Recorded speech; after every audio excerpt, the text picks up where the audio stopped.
Welcome back. We've got a special menu prepared for you two tonight. Yay! And there's good food too! Now the boss is the best. Ooh, desserts! Nice! These are all Paimons! Paimon's already starting to forget what happened today.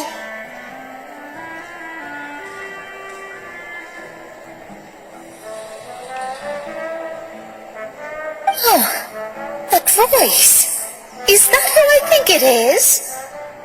Huh? It's you two. What are you doing in Fontaine?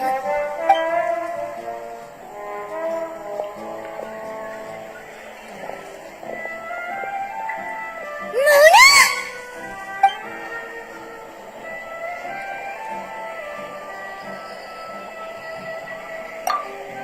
Seriously, nobody just uses a scry glass whenever they've got time to just see who they'll meet on the road. Still, we didn't expect to see you here. Wait, you're not a Fontainian, are you, Mona? Well, I have some business to attend to here, so I booked a hotel in the city. I was just out for a stroll when I bumped into you. Quite unexpectedly, if I might add. Why did you think I was from Fontaine, though? Is that because Magistus doesn't sound much like a Mondstadt surname? Yeah, let's go with that. Well, I used to have my own surname, which was, well, some other thing. Either way, the old hag told me when she took me as her disciple that the first step to being a great astrologist's pupil was to change that name. There was nothing for it, really. She really is amazing at astrology, so I changed my name to what it is now according to her wishes. To my surprise, however, Magistus is not the name of some ancient house or clan. It isn't? Nope. Although it is used by us in place of surnames, it generally just means great. Wow! Imagine including a ghost in your name. Wait, are you gonna have to put that into your genealogy as well? I reckon so. In any case, I'd give my disciple a name like this as well, if I were to take one. Astromancer Barbeloth Trismegistus. Whoa, that's a long one. Does it also mean great or something? My name means Mona the Great Astrologist. As for the old hag, hers is, in plain speech, the thrice as great scholar of the stars. Just take it as a title specific to astrologists. Thrice as great? That's so petty. I know, right? That's just how she is. She used to call herself Magistus, actually, but when she took me in, she changed her name to Trismegistus. Talk about excessive. Magistus is thus the calling card of our school, so to speak, which makes it about the same as a surname. It's all right if you don't get it. You can look into it further should you need to study astrology more deeply. That sounds terrible! But anyway, you're not Fontainian, are you, Mona? You're from Mondstadt, right? Well, I was born in Mondstadt, yes. My parents migrated to Dorman Port, and I traveled with the old hag for a while, after which I settled down in Mondstadt City. Oh, that's a good thing then. At least we know you won't be dissolved by Fontaine's waters. Speaking of that, I'm sure you're aware that a bunch of things have happened here in Fontaine, right? I know you're not a local, but I'd avoid getting too close to any water that looks strange all the same. There's something ominous about it. Well, the water, I mean. That was the main reason, yes. Just a while back, the Steambird invited me to take part in a panel and speak about the circulation of the prophecy as an astrologist. The invitation was sent quite early on. I don't think anyone expected Fontaine to be in this much trouble. What do you make of that prophecy, Mona? Just tell us what you think as an astrologist. Your word would go a long way to make things more certain and less scary. What I can tell you is that I'm an astrologist, and that this prophecy concerns the fate of Fontaine, even that of all Tevat. Ascertaining this is akin to reading the fortune of the whole world. I'm afraid that this is not something that just anyone can do. If I could do it, you would no longer call me an astrologist, but a visionary. But on the flip side, the prophecy is so huge and powerful that it must surely come from a powerful visionary. Its contents involve the fate of the world. Disregarding it would be a mistake. A visionary? Sounds really powerful and all, but does such a person really exist? Of course. The old hag could do it, and I'd bet there are others amongst those Hexen Circle colleagues of hers who could do something similar.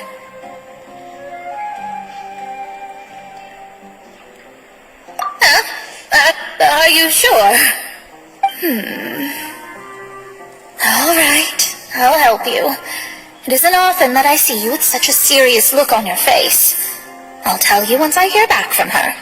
Thanks, Mona. You're amazing as always. Oh, well, this is something only I can do after all. So yes, your praises are quite welcome. That's the greatest of astrologists for you! Of all the people we know, you know the star's the best! Indeed, indeed. That's the spirit. Oh, sorry. I came to see what all the commotion was about. If there's anything you need, do not hesitate to inform the Spina di Rosula. Oh, whoops. Guess we were getting a little too carried away there. Well, I'll go tend to my own business now. If I receive any news, I'll be sure to come find you two again. And there she goes, quick as rushing water. And here we are with the Spina guy giving us suspicious looks. If Paimon hadn't spoken for you, it'd be you getting all the weird looks. The things Paimon does for you. That's more like it.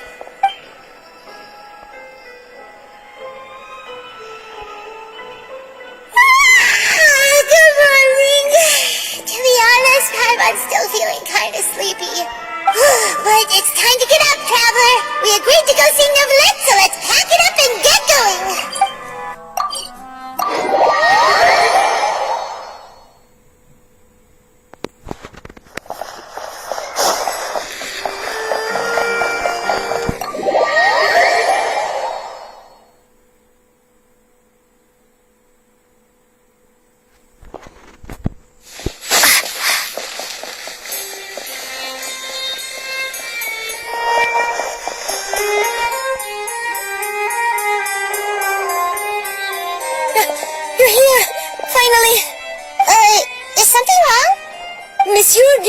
And Lady Farina, they seem to have gotten into a dispute.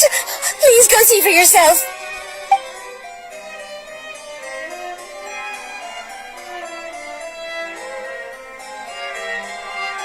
Like I said, I've already explained everything.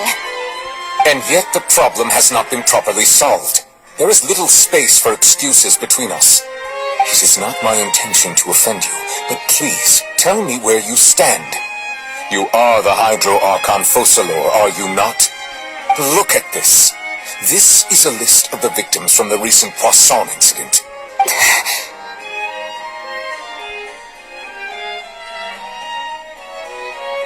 You mean they're all... We did not arrive in time to avert this disaster, and I will not have it happen again. I will say this once more. You must tell me everything you know. Yesterday, I found 3 stone slates in some ancient ruins near Poisson. Do you know anything about those? Seriously? You're questioning me like this is a court case now. I don't know anything about that. But you found them in some ancient ruins, you say? That's correct, which is why I came to ask you some questions. There should have been 4 slates, but one of them was missing. The other 3 featured different images that seemed to correlate to the prophecy. The prophecy? The second of these slates depicts the previous Hydro Archon Egeria kneeling before a floating island in the sky, as if confessing something. Do you know nothing of this either? I don't. I've never seen such slates. I'll ask you again. Do you really have no information regarding the previous Archon?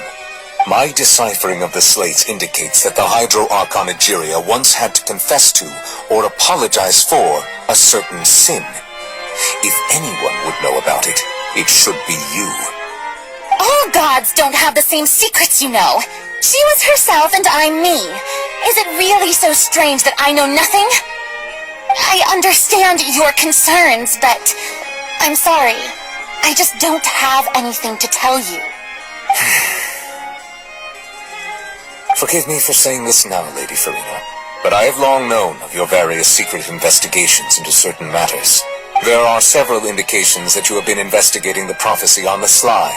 This is not strange in itself, considering that you are the Hydro Archon.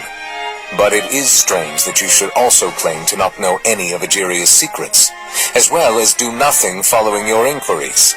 You have never been as superficial as you have presented yourself to be, nor are you a fool. And yet, your behavior is very inconsistent.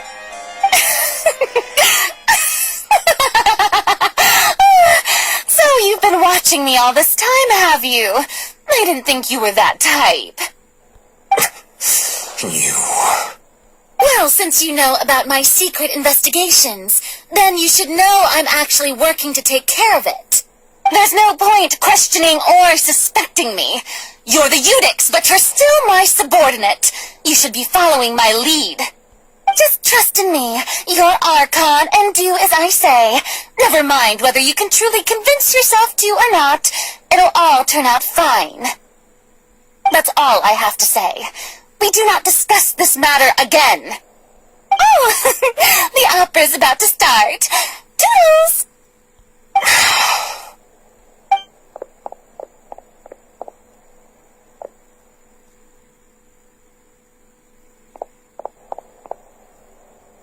Did Farina not notice us standing by the door? Wonder what's up with her. She was smiling. She didn't seem in the mood to care if we were listening in or not.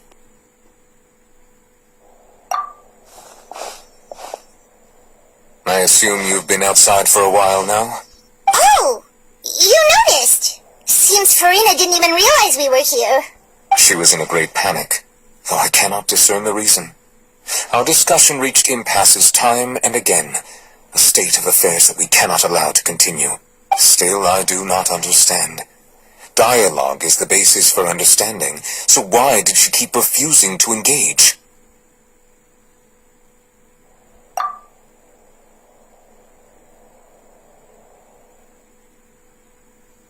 Everyone in her inner circle has noticed that she is hiding some secret. The issue is her attitude. I fear that she will not reveal anything unless absolutely forced to. We may have to create a situation in which she will have no choice but to speak. Oh? Like what? Normally, people will only reveal the truth when standing trial. Perhaps we must have the Hydro Archon experience just such a scenario. But Farina's seen so many trials, and she's really good at dodging questions. How do we make sure that she won't just slip away at the first chance she gets?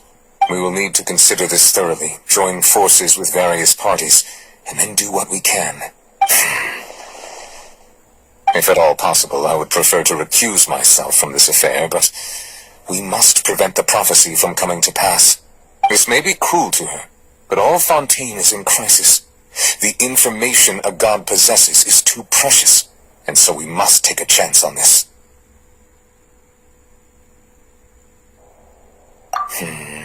But who will lend us their aid to do such a thing?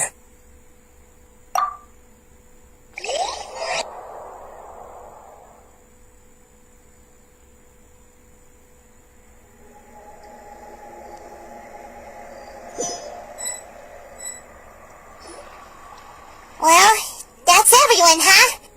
Speaking of which, it was pretty smart of you to think of hiding here. Poisson was just involved in a disaster, so it's presently devoid of people. That naturally makes it the best choice. And here you are drinking tea like it's the most natural thing in the world, huh? That's what families should do. Sit and enjoy a leisurely time together. It's nice to enjoy tea here, you know. Care for a cup?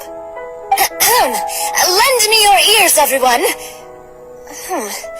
Or perhaps one of you might like to start us off. How about you, friend? Me?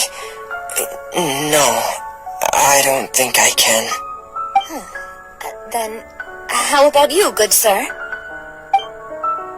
I fear that I will cause the mood on this boat to become as somber as it is in court.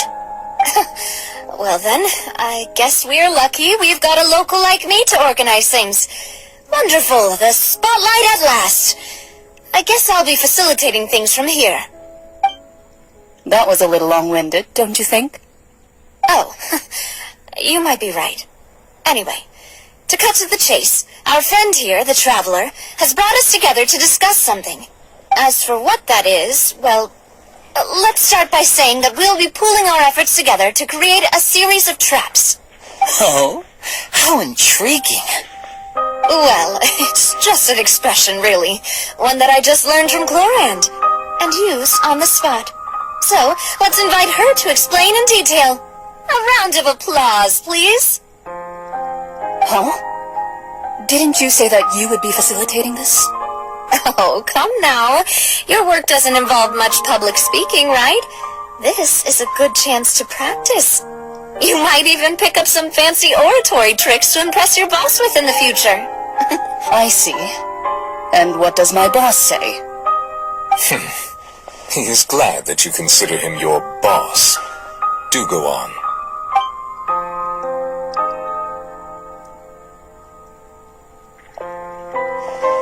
In that case, do any of you have experience hunting? Not that I recall. Fremine and I once used a wooden stick in a basket to catch wild rabbits when we were younger. As for Lynette, oh, right. You were sick that day, weren't you? I've also gone diving to catch some fish before. Does that count? I'm afraid not. You may or may not have heard, but Fontaine once played host to a group known as the Marechaussee Hunters. Though that was their name, they did not hunt animals, but rather various monsters left behind by the ancient dynasty of King Remus. Today, Fontaine's monster population has already thinned greatly, so the hunters have blended back into society, taking up arms in other lines of work. They even left a unique methodology of hunting in their wake. A trap comprises of the following components: bait, a trigger, and a containment device. Sometimes a lethal implement will also be necessary to deal with the prey. So, if we were to build a trap together, right now, what would you choose to build it with? For me, I would prefer something basket-shaped. Pigeons and rabbits will see the bait and naturally enter the snare. Our line of work requires a deft hand, and we're some of the best in the industry, so you can count on our techniques. You used some of those techniques while moving the people of Poisson, didn't you? My subordinates mentioned that you even performed some magic for the bawling children. Yes, and I even managed to gather some intelligence in the meantime. I'm quite the multitasker if I do say so myself. I'm afraid I can't claim that as my strong suit. I prefer more stable methods, like placing bait in the water and waiting for the fish to come within reach. That's the kind of method I would count on.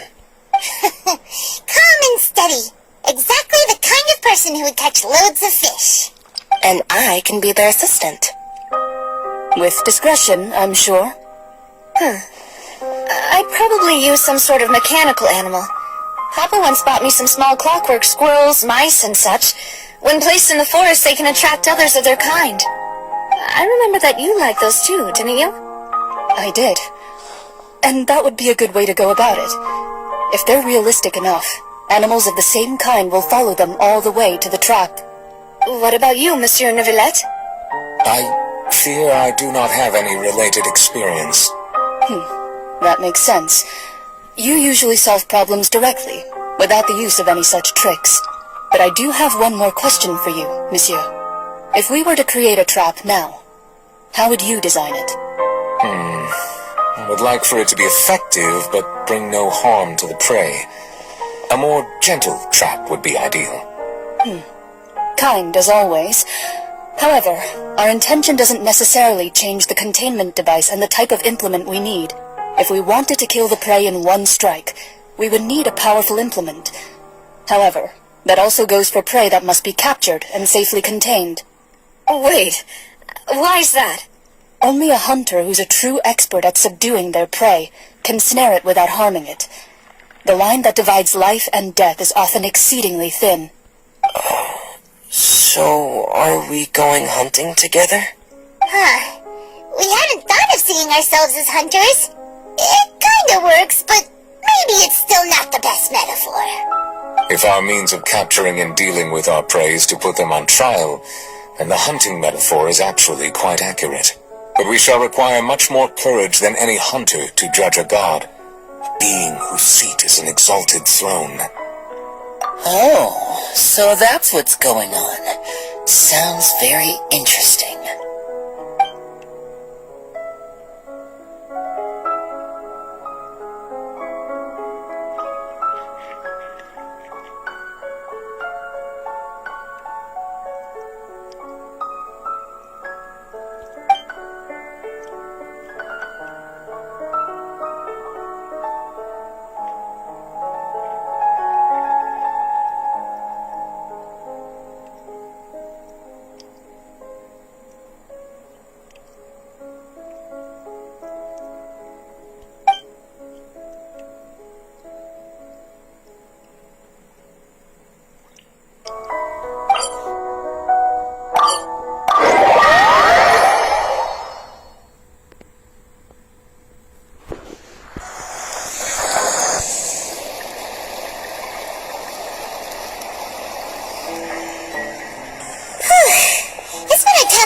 Hasn't it?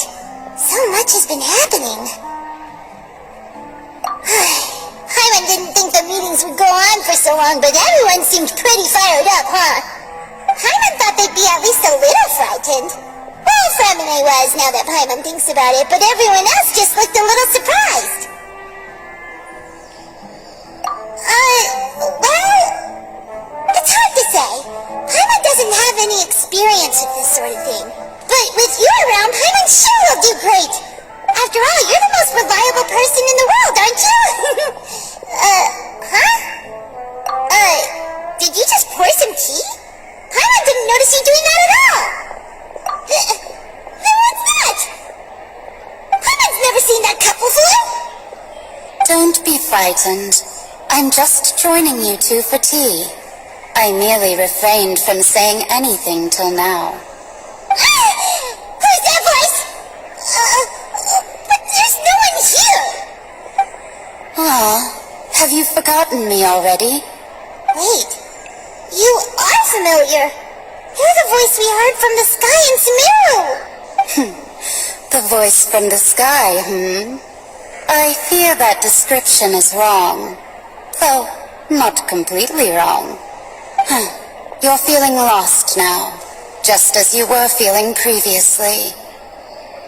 I sensed that confusion and thus came to you. Guiding people is an irresistible hobby of mine, after all. Consider me a passerby, just accepting a commission from my friend's disciple on a whim.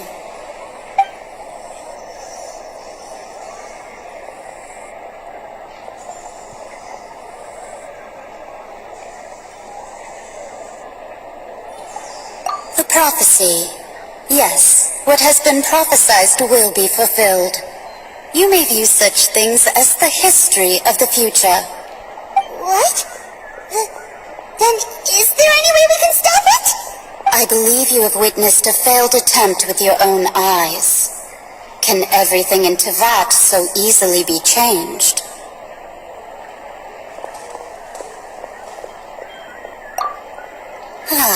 So you've caught on. Just as prophecies are usually only the future as seen from the perspectives of the gods, could things be happening in hidden corners where the gods' gaze does not fall? Are the things that you shall see different from the fate that the gods perceive? What is she talking about? It all sounds really impressive and important and stuff, but it also sounds kind of scary.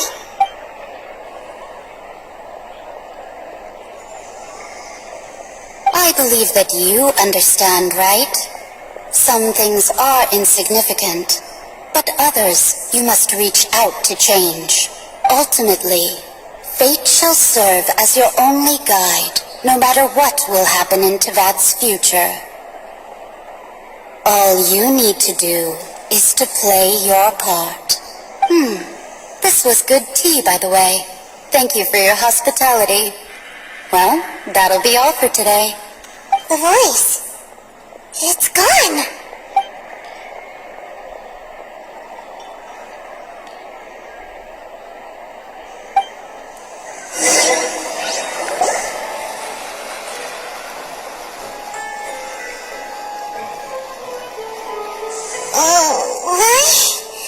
I want to hear someone talking. Alright, coming!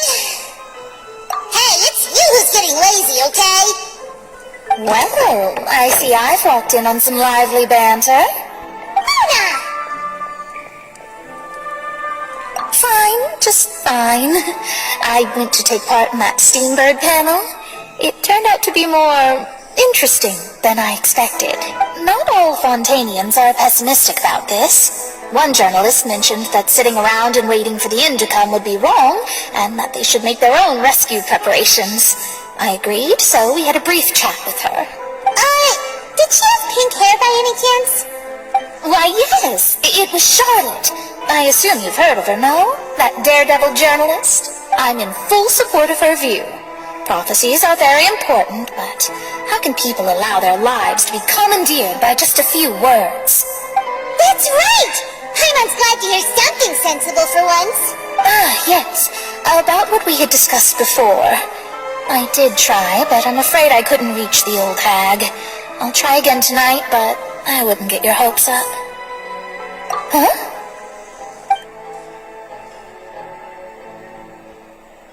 Goodness gracious.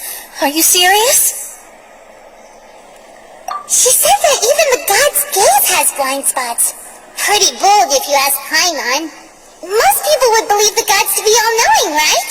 The Hexen Circle members are certainly anything but ordinary. As for the mage named N, the old hag has mentioned her a few times. She said that N's sense of direction is incredible, and that she loves guiding those who are lost. But I've never met her, and if she were still alive, she'd be...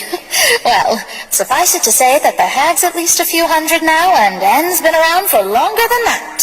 Whoa, the Hexen Circle sounds like a scary group. But they must really stay in shape to live so long. Their abilities alone are pretty terrifying. If she came to see you personally, then the problem you're facing must truly be of great importance. Well, it's not like Paimon could understand anything she said. Yes, she was quite cryptic, but I suspect she means that there's still a way to turn things around. She didn't say when or what that would be, though, so perhaps it is something that you cannot know right now.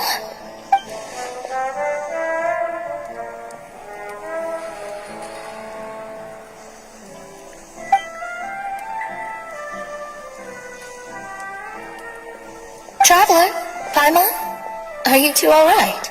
Oh, we're fine. We're just a little down right now.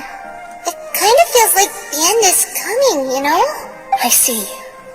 I feel that same sense of desperation, too. I guess you could consider me someone who has often witnessed fate. So far as I have seen, it cannot be swayed. But even so, I still hope for and believe in miracles. Astrology is eternal and rational, but fate may not be. It is cruel, but it can also be beautiful. Perhaps that's what N was trying to tell you. Not to lose heart, and to believe that what you are seeing playing out before you is not yet set in stone. I did originally think of steering clear of all this, but I couldn't. Even if this is all futile, I still wish to help everyone. If we don't struggle to the last, then how can we face the end when it comes? You do have a point. There I go, talking about astrological principles again. Sorry about that. The moment I start talking about work-related stuff. I need to get going.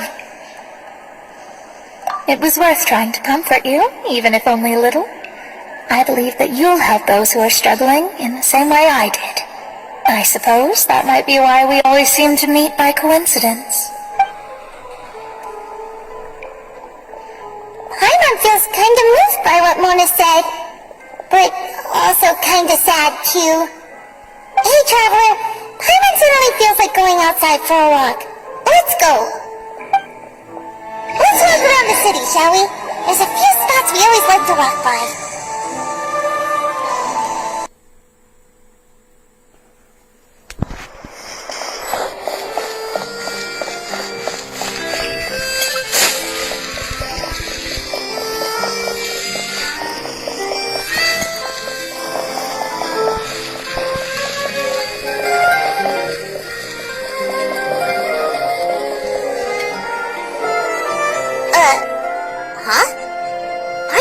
Written in this newspaper.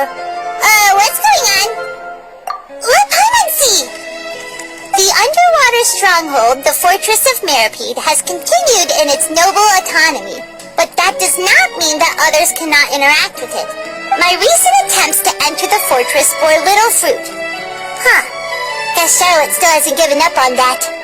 Thus, did an Outlander friend become the focus of this report? A blonde adventurer with their white fairy, legends trailing in their wake.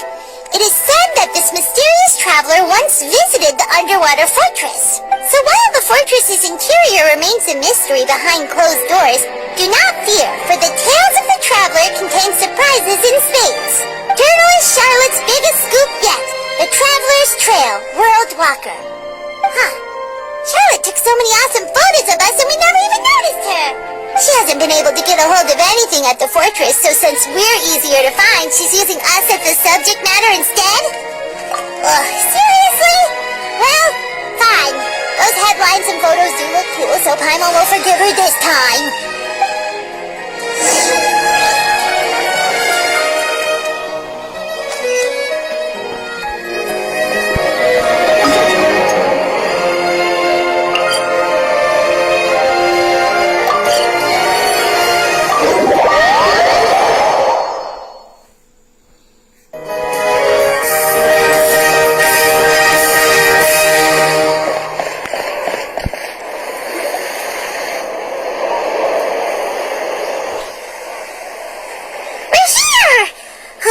Paimon's hungry. Should we go in and get something to eat?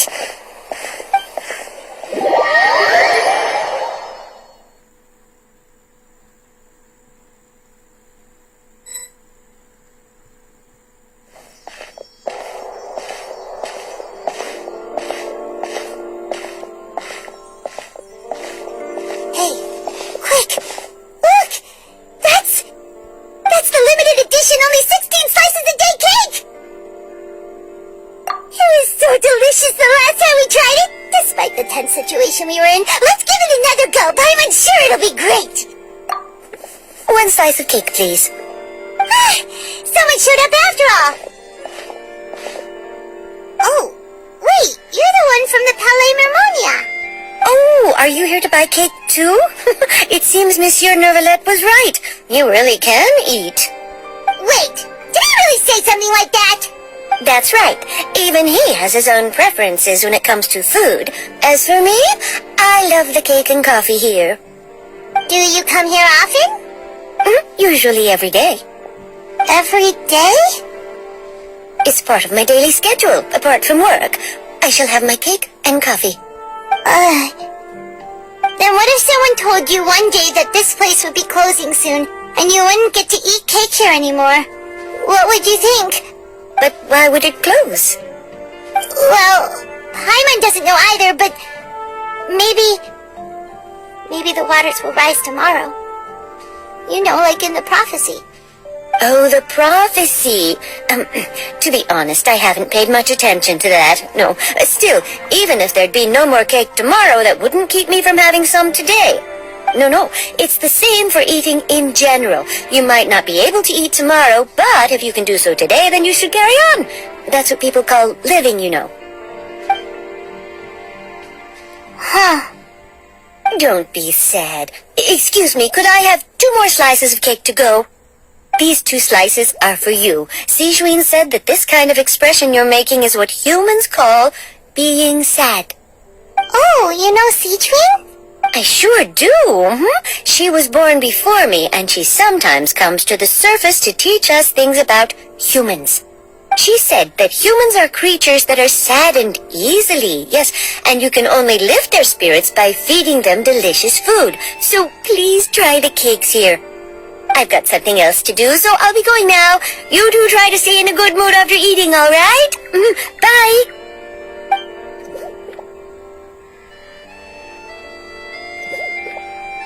And there she goes. Alright, let's dig in. I'm sure this cake will be delicious.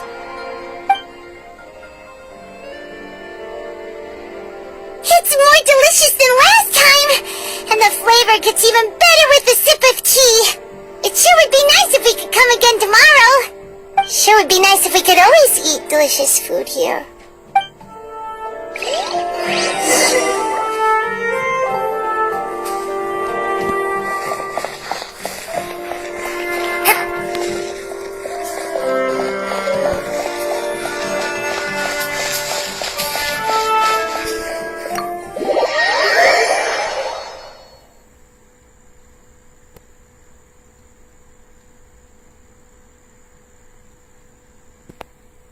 Oh, we're near the Seabird office. Let's go look for Charlotte and have a chat.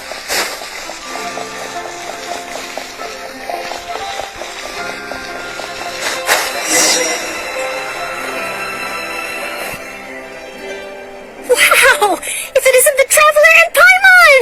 Oh, have you seen the article I wrote about you? Ha! You've got some nerve! You just used us to make some quick mora! Oh, you needn't worry about that.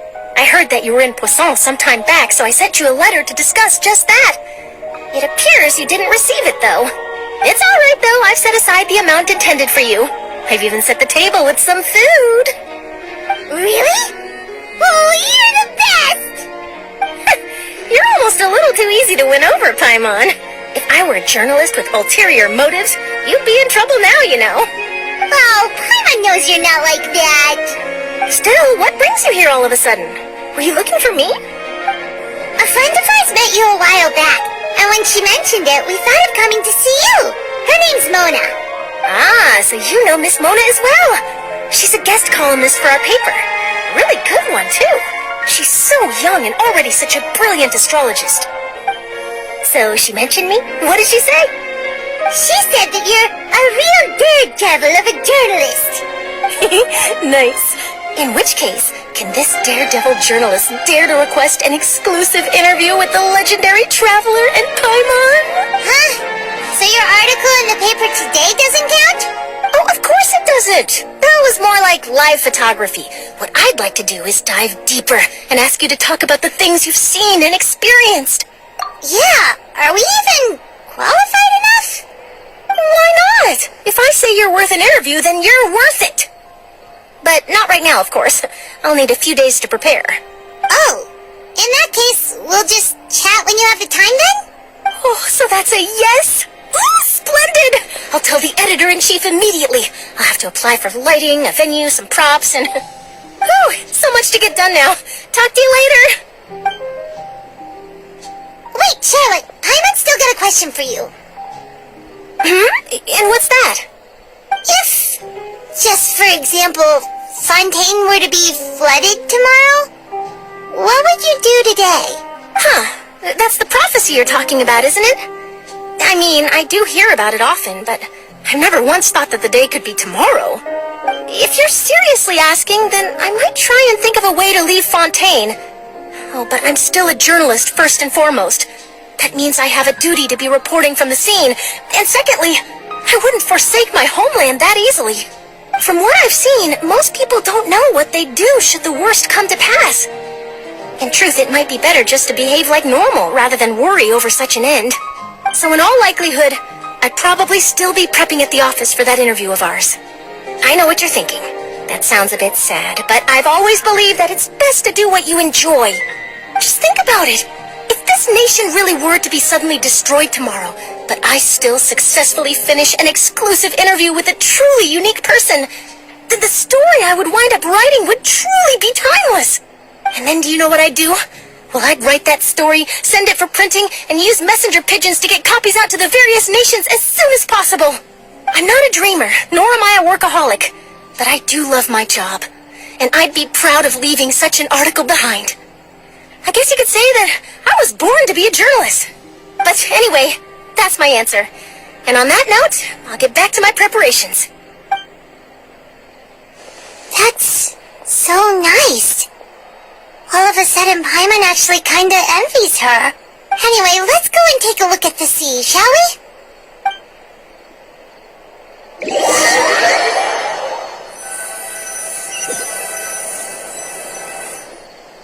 The sea breeze and scenery can be a pretty soothing combo, huh?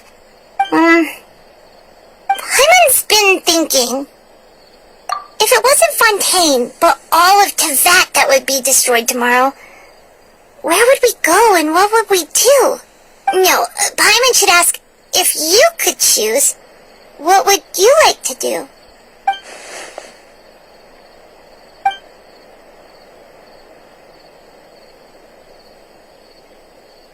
We've always been moving to the next destination, so we haven't spent much time thinking about these kinds of things. We didn't have to either, with us always being on the road and whatnot. You mean, still traveling? Huh. Wait, isn't that what we've always been doing?